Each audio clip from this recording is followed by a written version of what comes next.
Good morning विद्यार्थी मित्रांनो. मागच्या लेक्चरमध्ये आपण ट्रूथ टेबल पाहिले, लॉजिकल स्टेटमेंट पॅटर्नचे ट्रूथ टेबल. त्यानंतर आपल्याला नेक्स्ट पॉईंट पाहायचा आहे लॉजिकल इक्विव्हॅलन्स. लॉजिकल इक्विव्हॅलन्समध्ये इथे पहा दोन पॅटर्न आहेत statement pattern. P conjunction Q, suppose हा तुमचा S1, negation P, negation of P implication negation Q हा तुमचा S2. आता लॉजिकल इक्विव्हॅलन्स म्हणजे काय? टू लॉजिकल स्टेटमेंट, हे तुमचे S1 आणि S2, two logical statement are said to be equivalent if and only if the truth value in their respective column are identical. या दोन्ही लॉजिकल स्टेटमेंटच्या ट्रूथ टेबलमधली व्हॅल्यू ही काय पाहिजे? आयडेंटिकल पाहिजे. आता पी कंजक्शन क्यू आणि negation in bracket P implication negation Q हे दोन लॉजिकल स्टेटमेंट आहेत. यामध्ये हे तीन सरळ रेषा दिसतात. हा आहे सिम्बॉल लॉजिकल इक्विव्हॅलन्सचा. तर याचा जर ट्रूथ टेबल पाहिला आपण, तुमच्या पॉसिबिलिटीज पी आणि क्यू दोन स्टेटमेंट,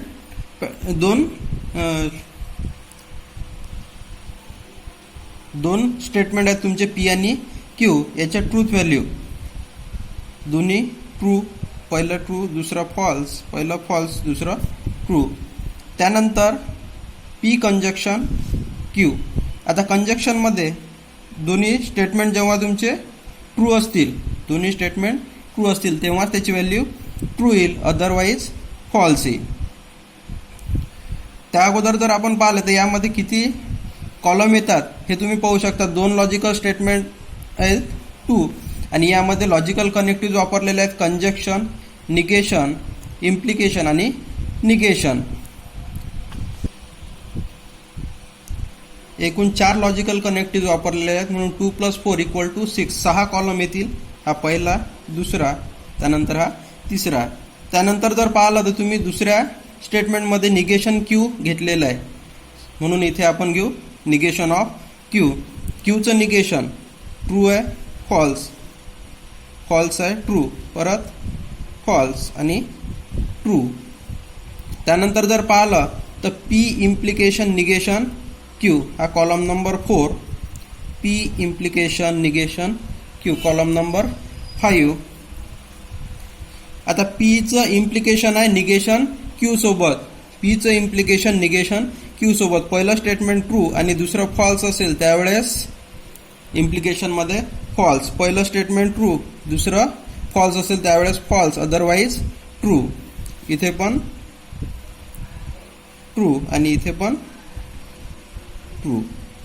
आणि त्यानंतर आहे या पूर्ण ब्रॅकेटचं negation, negation of P implication negation Q, P implication negation Q, या पूर्ण याचं निगेशन फॉल्स आहे म्हणून हा येईल ट्रू, आणि इथे फॉल्स, फॉल्स आणि फॉल्स.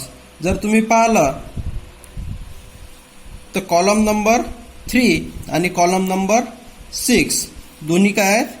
आयडेंटिकल आहेत. कॉलम नंबर 3 मध्ये टी एफ एफ एफ आणि कॉलम नंबर 6 मध्ये सुद्धा टी एफ एफ एफ, म्हणून हे दोन्ही स्टेटमेंट काय आहेत? Logically equivalent. P conjunction Q equivalent to negation of P implication negation Q.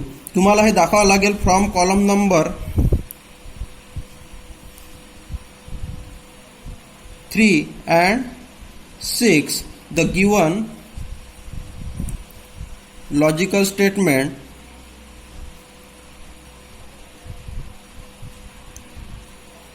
are identical.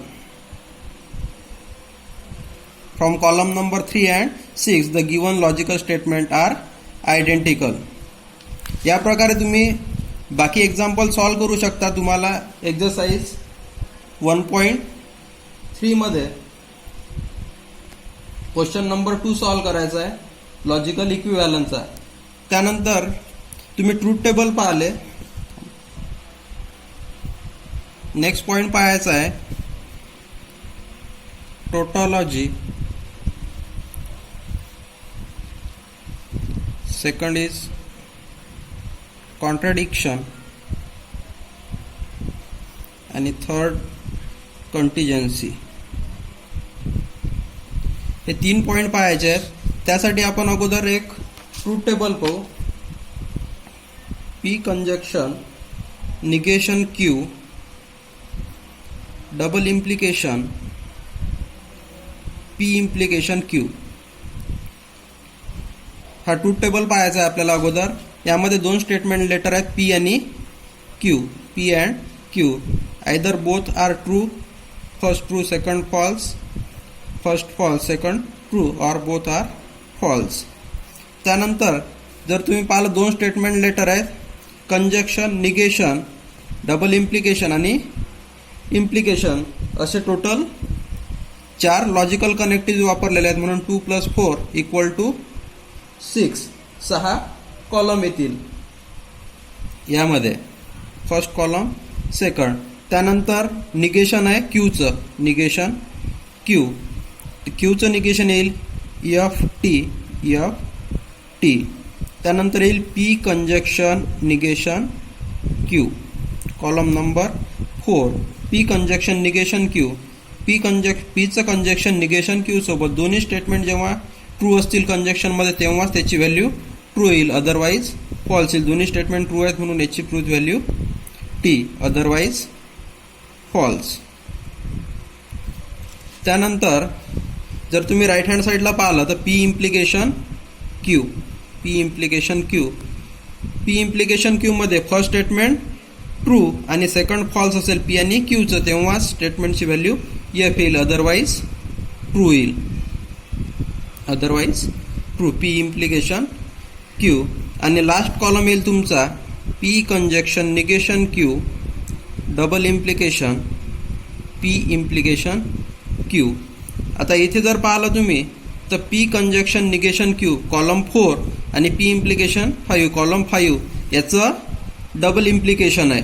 Double इम्प्लिकेशनमध्ये जेव्हा तुमचे दोन्ही स्टेटमेंट ट्रू किंवा दोन्ही स्टेटमेंट फॉल्स असतील तेव्हा त्याची ट्रूथ व्हॅल्यू T येईल, अदरवाईज फॉल्स येईल. दोन्ही स्टेटमेंट जेव्हा ट्रू किंवा दोन्ही स्टेटमेंट फॉल्स असतील त्यावेळेसच त्याची ट्रूथ व्हॅल्यू T येईल, अदरवाईज फॉल्स.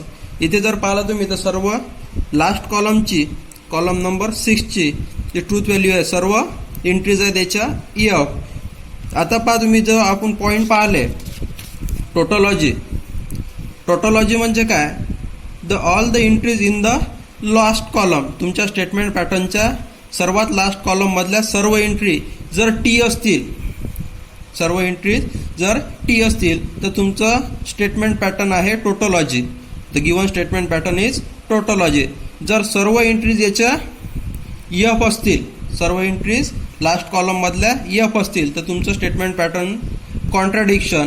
आणि जर इथे दोन्ही ट्रू किंवा पूर्ण फॉल्स नसतील, मिक्स असतील ट्रू आणि फॉल्स, तर तुमचं स्टेटमेंट पॅटर्न आहे कंटिजन्सी. अशा प्रकारे तुम्हाला ट्रूथ टेबल सॉल्व करायचं आहे आणि शेवटच्या कॉलम मधल्या एंट्रीज पाहायच्या आहे. जर सर्व T असतील तर तुमचं स्टेटमेंट पॅटर्न काय असेल? टोटोलॉजी असेल. सर्व F असतील तर तुमचं स्टेटमेंट पॅटर्न कॉन्ट्राडिक्शन. आणि जर मिक्स असतील तर तुमचं स्टेटमेंट पॅटर्न कंटिजन्सी. त्यानंतर तुम्हाला एक्सरसाइज 1.2 मधला question number 2 using truth table prove the following logical equivalence solve करायचा आहे. आणि question number 3 examine whether the following statement pattern is tautology और कॉन्ट्राडिक्शन और कंटिजन्सी. टोटोलॉजीमध्ये सर्व एंट्रीज जर तुमच्या लास्ट कॉलम मधल्या T आल्या तर टोटोलॉजी, सर्व एंट्रीज जर फॉल्स आल्या तर कॉन्ट्राडिक्शन, आणि जर मिक्स आल्या ट्रू आणि फॉल्स तर कंटिजन्सी. अशा प्रकारे एक्सरसाइज 1.2 सॉल्व करायची आहे.